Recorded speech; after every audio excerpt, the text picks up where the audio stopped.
السلام عليكم حباباتي، نتمنى تكونوا بخير ويلقاكم هذا الفيديو بصحة وبعافية، ومرحبا بكم في قناتكم. قبل ما نبدو الفيديو ما تنساش تصلوا وتسلموا على رسول الله عليه افضل الصلاة والسلام. بالنسبة للوصفة تاعنا تاع اليوم غادي نديرو كعكات يذوبوا في الفم.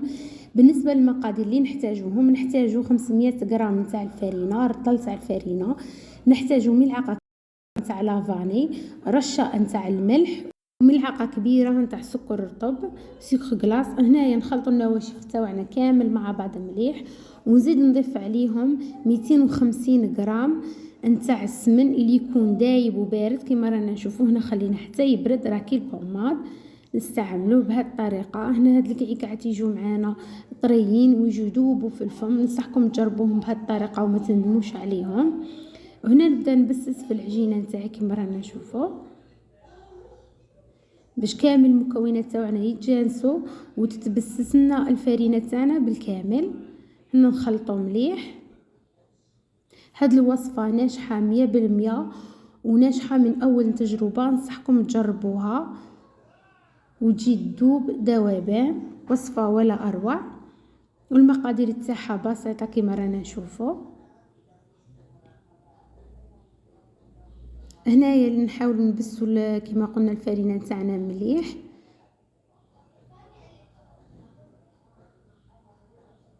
بعد ما بسسنا الفرينه نتاعنا مليح، نجيبوا خليط ما بين ماء وماء الزهر، ونبدو نجمعوا في الفرينه تاعنا حتى اللي تشكل عندنا عجينه تكون طريه. هنايا ما تخافوش، ضيفوا الماء وماء الزهر حتى لازم كما قلنا العجينه نتحصلوا عليها تكون طريه، يعني زيدوا لها شويه كميه نتاع الماء وماء الزهر. ما تكونش العجينه تاعنا قاصحه، لازم كي نشكلوا الكريه تاعنا نتاع العجين تجي طريه، تجي ليس كذلك. انا عدم مخصوصه العجينه نتاعي زدت ضفت لها الماء وماء الزهر كما قلنا خليط، وراني نلم في العجينه تاعي حتى نتحصل على القوام المطلوب. بعد ما تحصلنا كما قلنا على عجينه تكون طريه، جبت ساشيه درت العجينه نتاعي فيها ونخلوها ليله كامله ترتاح العجينه تاعنا. باش تنجح معانا الوصفه تاع الكعكات لازم العجينه ترتاح ليله كامله. هنا بالنسبه للحشو تاعنا نحتاجو 400 غرام نتاع الكوكاو، 100 غرام نتاع السكر، رشه نتاع الملح، وملعقه صغيره نتاع لافاني. هنايا نحاول نخلط المكونات تاعي كامل مع بعض حتى اللي يتجانسوا، ونزيد نرحي الكاكاو نتاعي مع المكونات كامل في الاشوار باش يتجانسوا المكونات تاعنا ونتحصلوا على حشو يكون طري. قلنا نجيبوا الاشوار تاعنا ونرحيو الكاكاو تاعنا مع كامل المكونات باش يتجانسوا لنا. وهنايا بعد ما رحينا المكونات تاعنا كامل مع بعض زدت ضفت عليهم مبشور تاع حبه ليمون. هنا الليمون يعطي ذوق ولا اروع الحشوه تاعنا، والطعم نتاعها يجي روعه، يجي واحد فيه ريحه زاكيه. ننصحكم تجربوها بهذه الطريقه. هنا بعد ما ضفت لها مبشور تاع حبه ليمون كما قلنا نجيبو ملعقه كبيره نتاع الزبده. هنا درت انا ملعقه ونص نتاع زبده تكون طريه، ونبدا نخلط في المكونات تاعي كامل مع بعض. نحاول ندخل هذيك الزبده مع الكاكاو وباقي المكونات. هنا من الاحسن الكاكاو تاعنا نديرو الكاكاو الابيض، يجي المنظر تاعه شباب في الكعكات تاعنا. انا استعملت هذا الكاكاو اللي كان متوفر عندي على حسب الطلبيه اللي كانت عندي. هنا كما قلنا نحاول ندخلوا هذيك الزبده في الكاكاو. بعد ما تجانسوا المكونات تاعنا مليح نزيد نضيف عليها ماء الزهر. هنا نضيفوا ماء الزهر ما خافوش منه حتى اللي نتحصلوا على خليط يكون متجانس ويجي طري. هنا لازم الحشو تاعنا يكون طري لانه غادي نخلوه ليله كامله، ومن داك نتلاقوا عاد الشرب نزيدوا نضيفوا له واحد الرشه خفيفه نتاع ماء زهر ونستعملوه. واللي كانت مزروبه ومحتاجه باش تخدم به تخلي على الاقل 2 سوايع باش تنجح معاكم الوصفه نتاع الكعكات. وهذا هو الحشو تاع الكعكات اللي نتحصلوا عليه. نغطيوه ونخلوه جانبا كما قلنا ليله كامله. هنا بعد ما خلينا الحشو تاعنا كما قلنا ارتاح ليله كامله والعجينه كذلك ارتاحت ليله كامله. هنايا الحشو تاعي شكلته بهذه الطريقه باش يساعدني في العمليه تاع الخدمه تاعي تجيني سهله. والوزن تاعه كان حوالي 20 غرام حتى ل 21 غرام. بالنسبه للوزن تاع العجينه كما رانا نشوفوا شكيناها ديبول الوزن تاعهم 35 غرام. تجي الحبه تاع الكعكات تاعنا الشكل تاعها شباب ويجي هذاك هو الحجم المطلوب. واللي حبت تصغر الحجم اكيد تصغر الوزن تاع الحشو والوزن تاع العجينه. هنا استعملنا كما قلنا هذا الوزن على حساب حجم تاع الكعكات اللي رانا حابينهم حنايا وهذا الشيء يبقى اختياري. هنايا نبداو نسرحوا في العجينه نتاعنا في لي بول كما قلنا نتاع العجينه اللي كنا درنا الوزن تاعهم 35 غرام. نبدا نسرح فيهم ومن بعد نجيب الحشو تاعنا اللي الوزن تاعه 21 غرام ولا 22 غرام ونحط الحشو تاعي داخل العجينه ونبدا نرولي فيها بهذه الطريقه حتى نسقموا لا فورم تاع العجينه تاعنا كما نقول نحصلوا على شكل يكون ليس.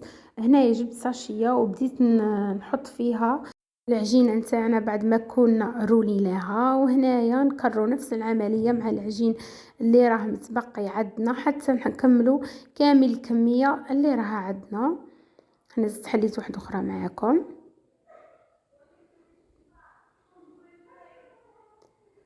هاد العجينه تجي طريه وتذوب ذوبان في الفم.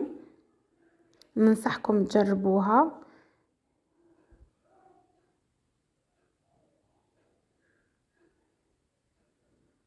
احنا بعد ما رولينا الكعكات تاعنا بهذه الطريقه لا شوف كيفاش هنا ندير فارغ بيديا ونزيد ندخل النصف الثاني تاع الكعكات في الفراغ اللي درناه ونحاول نغلق مليح. هنايا جبت ليمون هادو نحط فيهم العجينه نتاعنا نحاول نسويها مليح باش يجي السطح نتاعها متساوي. نجيبو كيردون نديرو ثقوب باش تحافظ على الشكل تاعها. هنايا نقلبهم ونطيبهم وهما مقلوبين. هنا نشعلو على الفرن تاعنا من الفوق ومن التحت تكون نار متوسطه قيس ما ياخذوا اللون الذهبي ونطفو عليهم. بالنسبه للطليه تاعنا نحتاجو 60 ملل نتاع الزيت 60 ملل نتاع الحليب و60 ملل تاع ماء الزهر لافاني وملون غذائي ابيض. وهنا نخلطوا المكونات تاعنا كامل بالفوي مليح حتى لي يتجانسوا. هنا بعد ما جانسوا المكونات تاعنا نبدا نضيف السكر الرطب نتاعنا سكر غلاس حتى اللي نتحصلوا على الطليه نتاعنا تكون متماسكه. لازم السكر غلاسي نتاعنا نعجنوه مليح باش كامل نحول هذاك الهواء اللي فيه ويتجانس معانا يعني السكر تاعنا كامل دوك الحبيبات اللي فيه يذوبوا. هنا لازم نكونوا مغربلينهم قبل ما نستعملوه باش تنجح معانا الطليه تاعنا والطليه تاعنا تجي ليس كما رانا نشوفوا. رانا نعجنوا في الطليه تاعنا. انا جربت الطليه بهذه الطريقه خرجت معايا طليه ليس ورائعه وتجي طريه. ننصحكم تجربوها بهذه الطريقه. ما قلنا لازم الطليه تاعنا نعجنوها مليح باش تنجح معانا.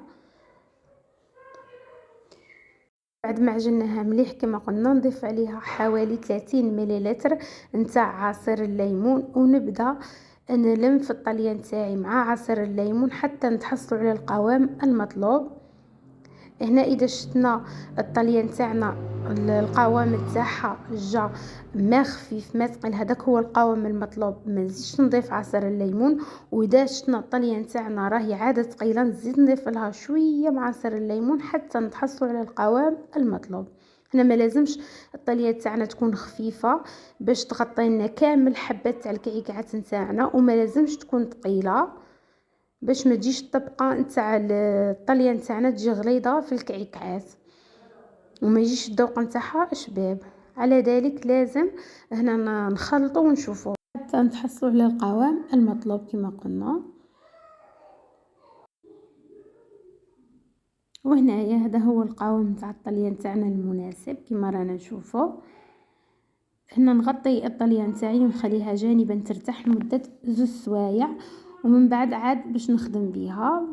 كيما رانا نشوفوا كلاصيت كامل الحبات تاع الكعكات تاعنا بالطليانه، كل وحده والطريقه كيفاش تكلاصي بها.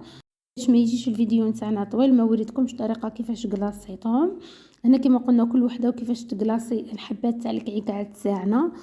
وهنايا زينتهم بهذا التزيين. كانت عندي طلبيه تاع تخرج من هذا المنبر، نقولها ربي يوفقك ان شاء الله في المسار المهني نتاعك وفي حياتك. ونتمنى تعجبكم الوصفه تاعنا تاع اليوم وتجربوها. كعكات ولا اروع، يجوا يذوبوا في الفم. زيناهم بهذا التزيين كما قلنا، هذا التزيين كان حسب الطلبيه اللي كانت عندنا. نتمنى تعجبكم الوصفه تاعنا تاع اليوم وتجربوها. تنساوش تدعموني ولو بتعليق شباب كيما نتوما. وهنايا نبقى لي غنقول لكم مع السلامه في فيديو جديد ووصفه جديده سهله واقتصاديه كيما العاده.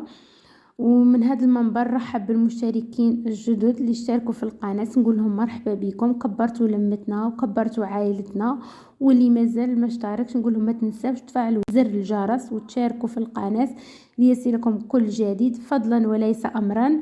ونتمنى تكونوا كامل بخير ويلقاكم هذا الفيديو بصحه وبعافيه. مع السلامه.